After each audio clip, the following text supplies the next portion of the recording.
সঙ্গে যদি হয় তাহলে অনেক সংখ্যক লোকের যাতায়াতের সুবিধা হবে।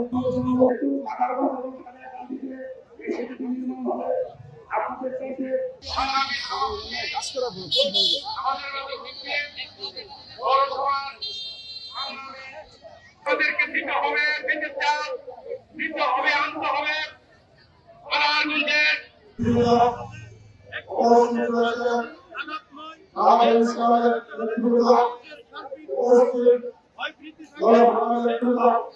এই শক্তিশালী রোড ম্যাপে আমাদের এই তৃতীয় জন সেতু আমরা চাই, আমাদের দিতে হবে। সংবিধান বাবুল এমপি সাহেব মহোদয়কে আমরা করজোর অনুরোধ করবো।